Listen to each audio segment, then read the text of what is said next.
다윗이 이제 이 본문의 말씀의 내용이 20편, 27편 말씀을 이제 기록하였습니다. 다윗은 평범한 사람이었습니다. 잘 아시는 것처럼 그 사무엘상 16장 말씀을 보게 되면 그 다윗에 대해서 성경은 부모도 이 다윗을 별로 중요하게 여기지도 아니하였고, 그리고 형제들까지도 이 다윗을 마음에 두지도 않았습니다. 20편, 27편 말씀 후반부를 읽게 되면 부모도 나를 버렸으며 이런 말씀이 나와 있어요. 다윗은 인간적으로 보면 요셉보다도 더 불행한 사람이었어요. 요셉은 아버지의 그 극진한 사랑을 받지 않습니까? 그리고 그 형제들에게 버림을 받고, 다윗은 형제들이 다윗을 아주 마음에 두지도 않고 아껴주지도 않고 생각하지도 않았고, 심지어는 그의 부모까지도 다윗을 버렸다고 나와 있어요. 그러니 그 형제들은 오죽하겠습니까? 사무엘이 형제를 다 본 후에 그 이새에게, 다윗의 아비인 이새에게 너에게 다른 형제가 또 있느냐, 아들이 있느냐 그랬더니 그때서야 다윗이 기억나는 겁니다. 지금 저 들에서 양을 치고 있는 막내 다윗이 있습니다. 그러니까 어서 데려오라. 다윗을 딱 보니까 정말 하나님 마음에 합한 자였어요. 제가 이 말씀을 드리는 이유는 뭐냐면, 다윗은 지극히 평범할 뿐만 아니라 가장 불행한 사람 중에 한 사람이었고, 어찌 보면 이 세상에서 하나님의 역사하심이 없었다면 그의 인생은 아주 불행하게, 그리고 아주 비참하게 끝을 맺을 수 있었던 사람이었습니다. 다윗이 위대한 건 그 사람이 위대한 사람이기 때문인 것이 아니라 위대하신 하나님을 사랑했던 사람이었기 때문입니다. 다윗을 위대하게 만든 것은 그가 위대한 사람이기 때문에, 혹은 그가 위대해질 수 있는 그런 성품과 그런 카리스마와 능력이 있는 사람이었기 때문이 아니라 위대하신 하나님 그 한 분만을 그 평생에 사랑하며 붙잡으며 순종하며 살았기 때문입니다. 이 인생에 있어서 그 위대함이라고 하는 그것은 사람에게 절대 있지 않습니다. 예수님께서 마태복음 11장에 보게 되면 세례 요한에 대해서 이렇게 말씀을 하십니다. 너희가 누구를 보러 갔더냐? 무엇을 보러 갔더냐? 화려한 옷을 입은 사람을 보러 갔더냐? 그러면 너희는 궁궐로 갔어야 하리라. 너희가 누구를 보러 왔느냐? 그래, 정말 그 선지자를 보러 왔노라. 세례 요한에 대해서 말씀하시는 거예요. 그는 그 모든 선지자보다 더 뛰어난 자다. 여자가 낳은 자 중에 가장 뛰어난 자가 바로 세례 요한이지만, 즉 여자가 낳은 자 중에 가장 위대한 자, 가장 뛰어난 자가 세례 요한. 이 세상의 그 임금, 어떠한 왕보다도 이 세례 요한이 정말 뛰어난 자지만 천국에서 지극히 가장 작은 자보다도 못하다고 말씀하고 계시는 거예요. 그 말씀은 이 세상에서 아무리 뛰어나고 여자가 낳은 자 중에서 가장 뛰어나고 위대한 사람일지라도 천국까지 못하면 별 볼 일 없는 것이고 아무것도 아니라고 말씀하고 계시는 거예요. 천국에 가는 자는 이 세상에서 가장 위대한 자보다 더 위대한 자입니다. 왜?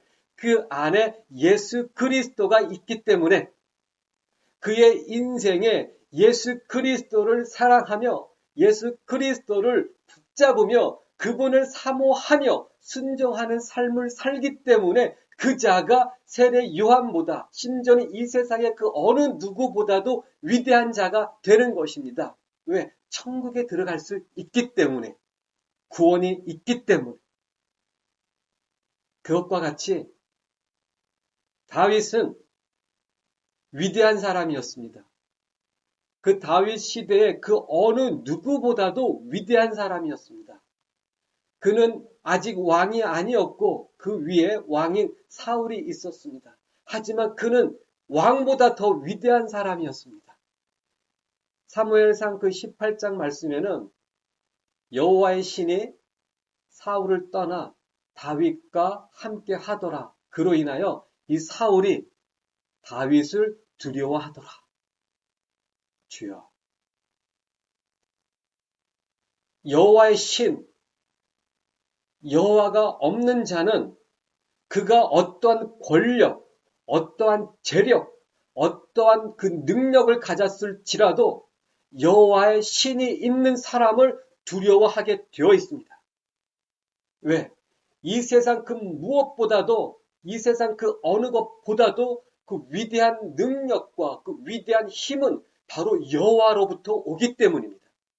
지금 당신은 여호와와 함께 하고 있습니까?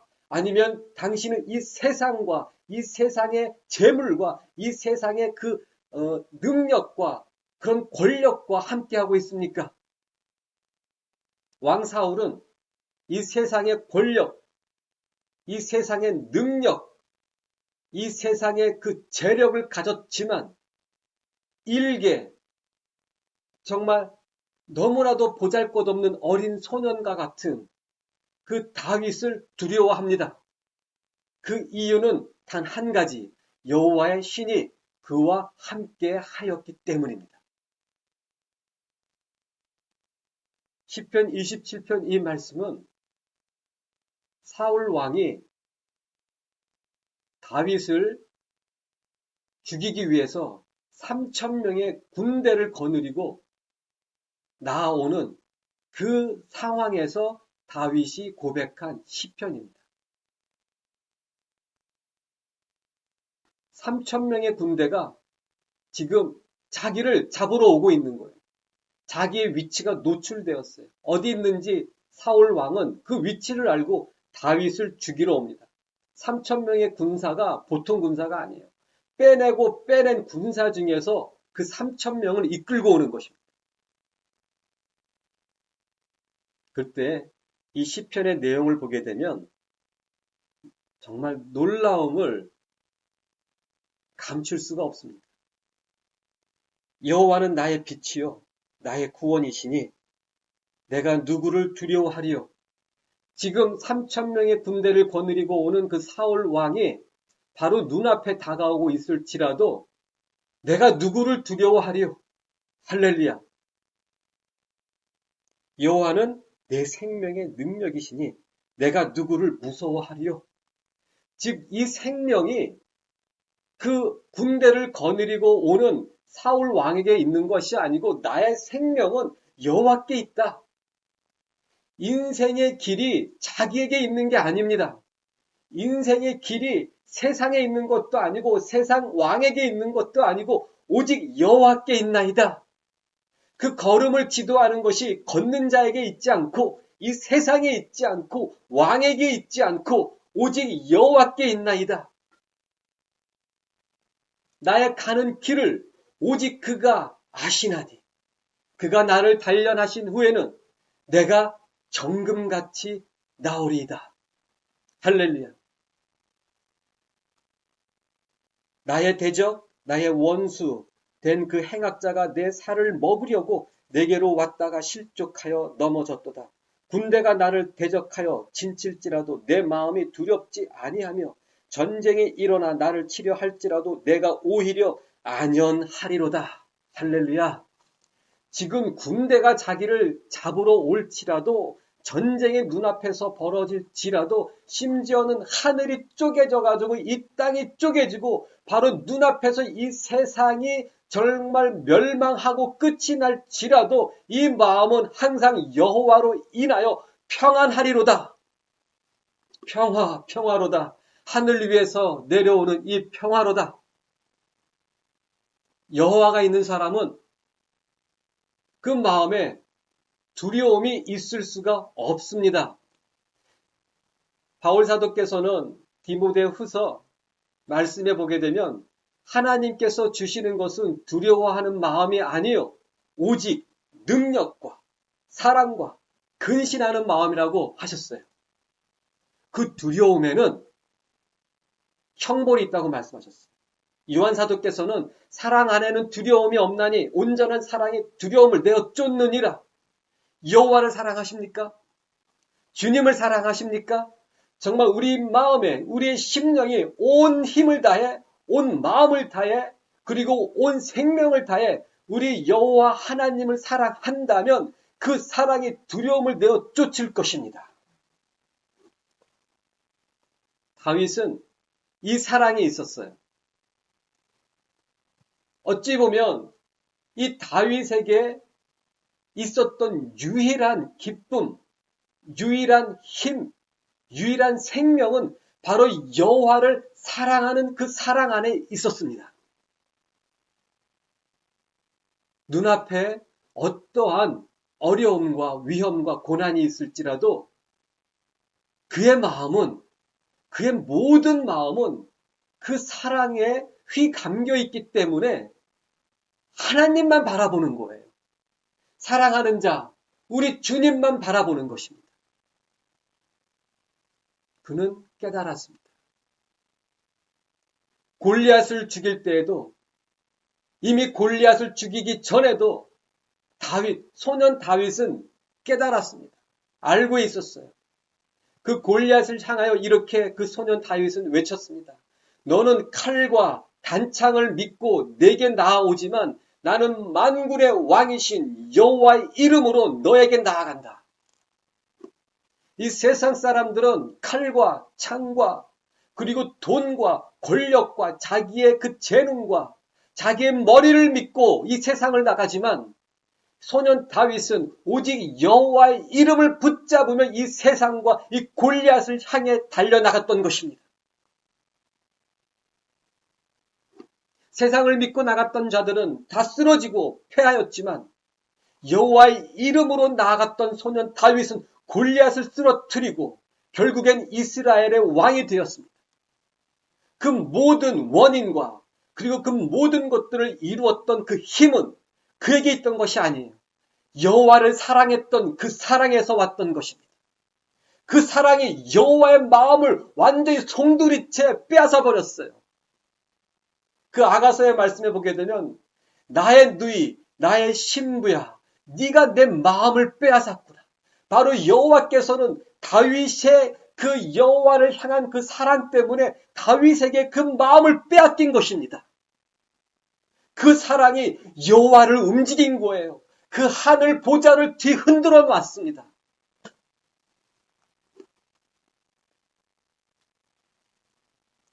다윗의 그 모든 인생을 한마디로 제 생각으로 한마디로 요약을 한다면 여호와를 미치도록 사랑한 사람입니다.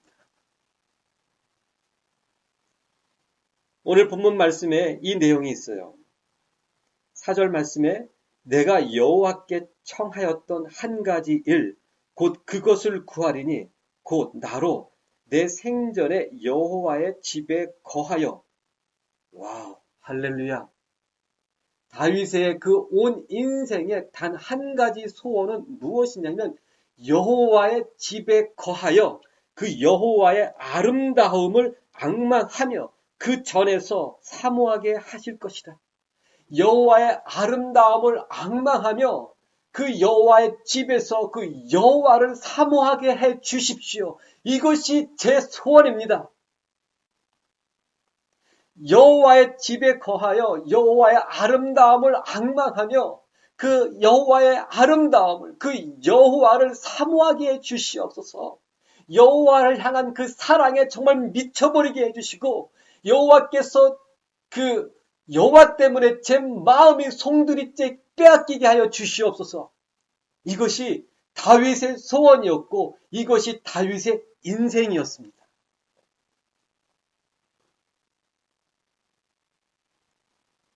예수님께서 세례 요한에게 세례를 받고 물에서 나오실 때 하늘로서 그 아버지께서 이렇게 말씀을 하십니다.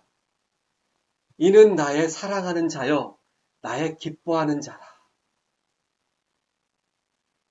하나님께서는 모든 인생을, 모든 영혼을 사랑하시지만 모든 사람을 기뻐하지는 않으십니다.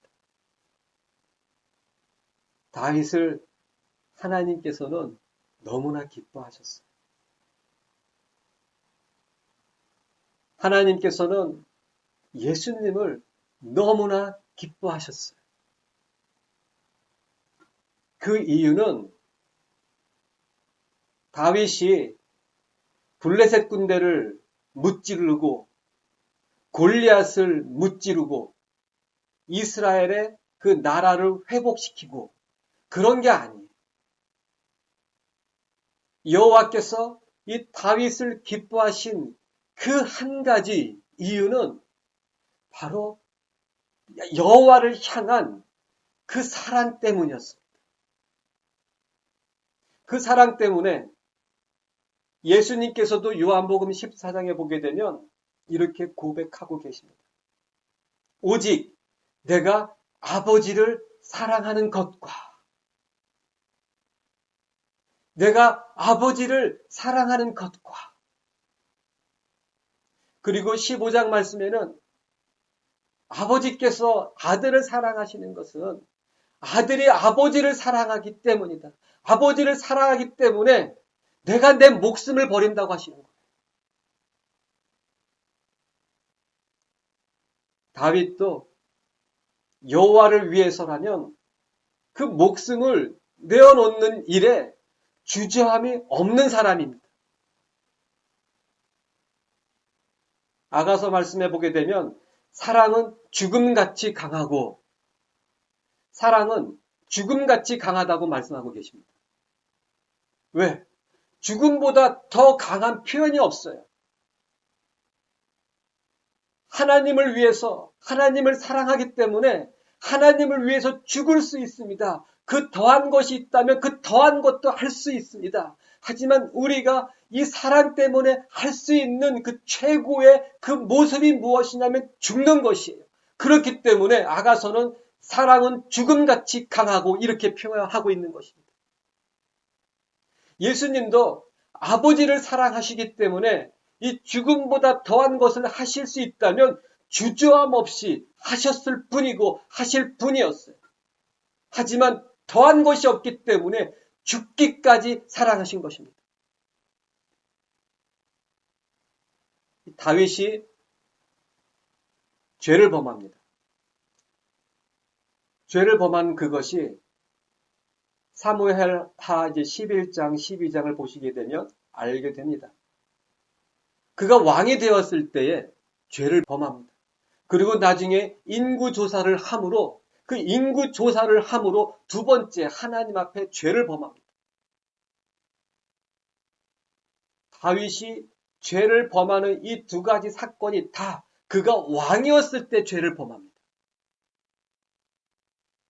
다윗이 이 광야에서 그 광야의 삶을 살 때에는 죄를 범한 적이 단 한 번도 없어요. 오히려 그가 왕이 되었을 때에 그는 죄를 범합니다. 그가 왕이 됨으로 더 이상 그를 대적할 그 적이 없을 때에 가장 강력한 적이 나타납니다. 그 적이 누구냐면 바로 자기 자신이에요. 왕이 되었을 때에 자기를 죽이지 못하고 하나님께 죄를 범합니다. 그가 일개 정말 나약한 사람으로서 이 광야에서 떠돌아다니고 이 광야에서 왕 사울을 피해서 다닐 때에 그 아둘람 굴에서 지낼 때에 그는 단 한 번도 죄를 범하지 아니하고 오히려 여호와께 온전한 순종과 온전한 사랑으로 하나님께서 너무나 기뻐하시는 삶을 살았습니다. 하지만 그 광야의 삶이 깨어졌을 때에 그는 여호와께 죄를 범하게 됩니다. 마치 이것은 우리의 삶이 하나님께서 부어주시는 축복으로 주신 그 것들로 인하여 우리의 마음이 만족스럽게 될 때에 그 순간 우리는 이제 넘어지기 시작합니다. 선줄로 생각하는 자는 넘어질까 조심하라. 그 다윗의 마음에 광야가 사라졌을 때에 그는 죄를 범합니다. 왕이 되었지만 그 왕의 마음에 광야가 사라졌을 때에 다윗은 하나님께 죄를 범합니다. 우리 마음에 광야가 있어야 합니다. 여호와께서는 창세기 12장에 아브라함을 부르시고 아브라함의 죽기까지 그의 모든 인생을 보게 되면 항상 광야의 삶이었어요. 광야로 인도해 가시는 삶이었어요. 그리고 13장에 가서는 드디어 롯과 헤어지게 됩니다. 그때 롯은 소돔 성을 향해서 소돔 성을 선택하고 그 소돔 성을 향해서 갈 때에도 아브라함은 그 반대인 광야로 나갑니다. 왜? 거기에 예수 그리스도 바로 여호와 하나님께서 거기 계시기 때문에.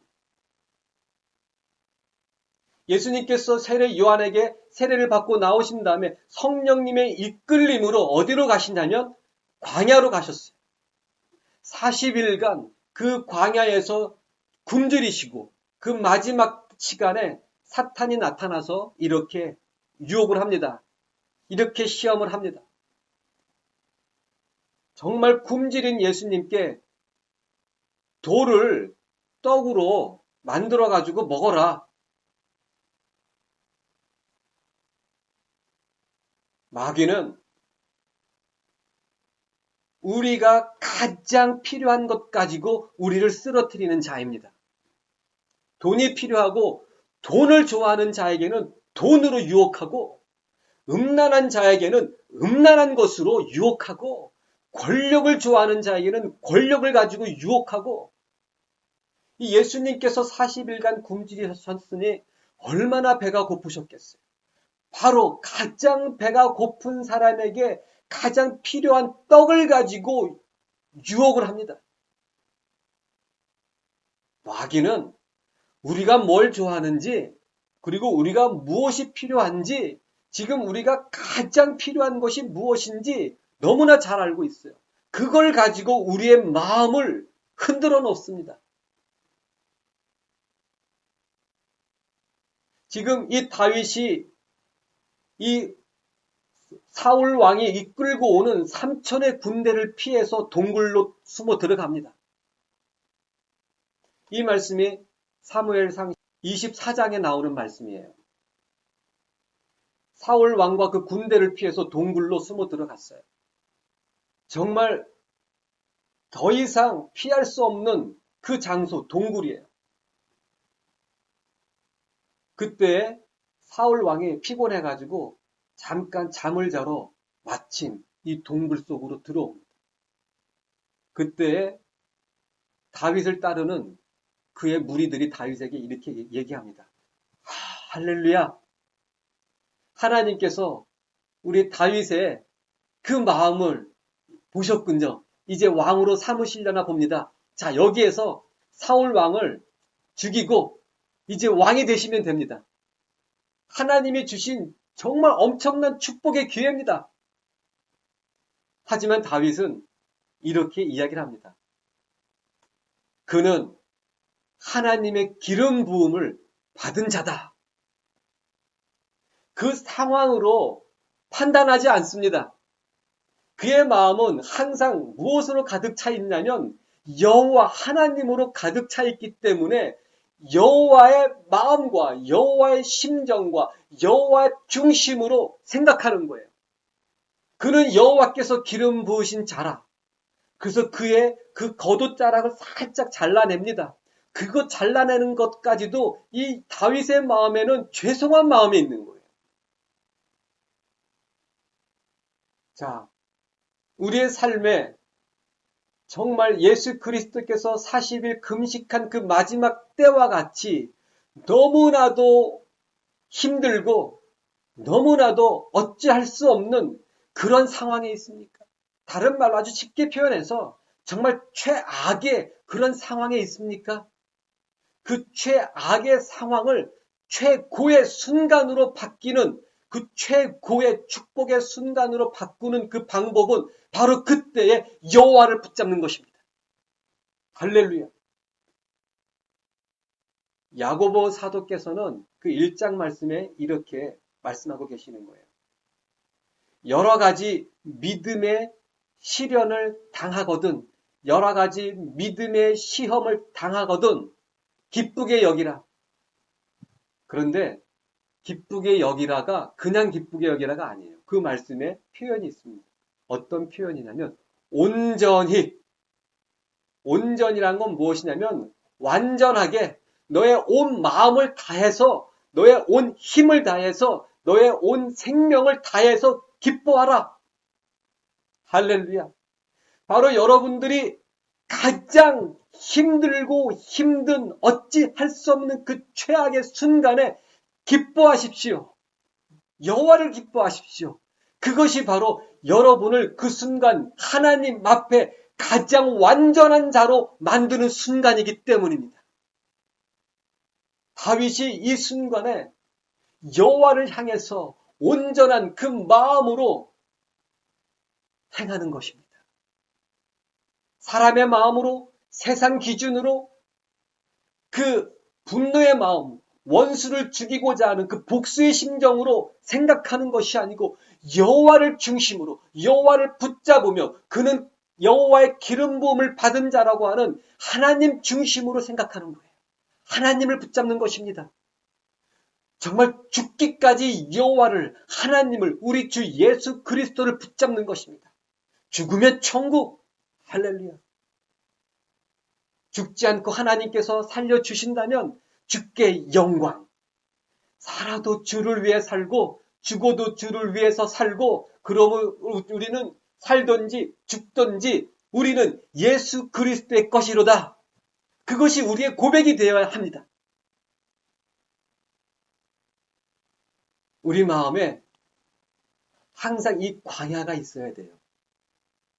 아브라함이 여호와 계신 그곳이 광야이기 때문에 광야로 나아갔고, 이 다윗이 광야에 있을 때 단 한 번도 여호와 하나님께 범죄한 적이 없었지만 왕이 되었을지라도 그 마음에 광야가 사라지고 그 마음에 왕의 마음으로, 권력의 마음으로 가득 찼을 때에 밧세바를 취하고 남의 아내를 취하고 그 남편을 죽이고, 그리고 그 힘과 권력이 군사력과 그 인구 숫자에 있는 것처럼 생각해가지고 인구 조사를 하고 하나님 앞에 범죄했던 그 순간들을 말씀을 통해서 보게 되면 그 심정에서 바로 광야가 사라졌기 때문에 여호와를 놓치게 되었던 것입니다. 예수님께서는 그 40일간의 그 광야에서의 그 굶주림, 인간적인 눈으로 보게 되면 너무나도 처참하고 너무나도 힘든 기간입니다. 왜 하나님께서는 예수님을 그냥 사역을 시작하시면 되는데 왜 광야로 인도하셨을까? 저는 이렇게 생각합니다. 예수님께서 광야에 40일간 계신 그것이 고통의 순간이 아니고, 고통이죠. 정말 굶주림에 너무 힘든 시기죠. 하지만 예수님께서 사역을 시작하시고 죽기까지 정말 유일하게 오직 하나님 아버지하고만 계셨던 그 시간이 바로 그때가 유일한 때였어요. 광야 아무것도 없어요. 사람도 없어요. 어떠한 그 도시도 없어요. 어떤 프로그램, 이벤트 이런 것도 없어요. 오직 하나님 아버지와 예수 그리스도, 그분 단 둘이, 오직 그분만 계신 거예요. 힘들지라도 그 순간이 예수님께서는 너무나 소중하고 너무나 귀한 시간이었던 것입니다. 그 광야가 다윗에게 있었단 말입니다. 그 광야가 다윗을, 골리앗을 쓰러뜨리게 한 것이고, 그 광야가 다윗으로 하여금 이 사울 왕을 죽이지 않고 그 옷깃을 두려워하며 잘라내게 한 것이고, 그 광야가 다윗으로 하여금 왕이 되게 했던 것입니다. 그 광야가 우리 안에 있어야 돼요. 이 세상 어떠한 것도 없고 심지어는 기도 제목도 필요 없어요. 거기에는 제목 있는 기도가 없어요. 다 제목 없는 기도. 뭐 해주세요. 뭐 해주세요. 그것도 없어요. 어떠한 사역적인 계획과 구상 그런 것도 없어요. 앞으로의 미래 그런 것도 없어요. 앞으로 주님께서 곧 오실 때가 됐는데 이 세상의 종말이 가까웠고 우리 주님 다시 오실 때가 가까웠고 지금 세상의 현상이 어떻고 저런 거 그런 것도 없어요. 오직 예수님과 나만 있는 곳. 심지어는 나도 세상적인 나는 죽어지는 곳. 뭔가 원하는 나, 그는 그 뭔가 원하는 내가 죽어지는 곳. 오직 주님만 바라보고 주님만 원하고 주님만 사랑하고 주님으로 기뻐하고 주님으로 삶의 이유가 되는 그 장소, 그 광야가 우리 마음에 있어야만 합니다. 그 광야가 나를 살리는 것이고 우리를 살리는 것이고 그 광야가 우리를 예수 그리스도께서 기뻐하시는 온전한 신부의 모습으로 만드는 것입니다. 신부는 제자는 광야에서 만들어지는 거예요. 다윗은 그 왕이 되기까지 그 왕이 되는 그 모습이 광야에서 만들어졌어요. 가나안 땅에 들어가는 그 이스라엘 백성과 그 나라가 어디에서 만들어졌냐면 광야에서 만들어졌어요. 믿음의 조상인 그 아브라함이 어디에서 만들어졌습니까? 광야에서 만들어졌어요. 광야로 나가야 합니다. 그 광야에서 오직 예수 그리스도만 구하는 그리고 예수 그리스도하고만 함께하는 그 광야로 나가야 합니다. 기도합니다.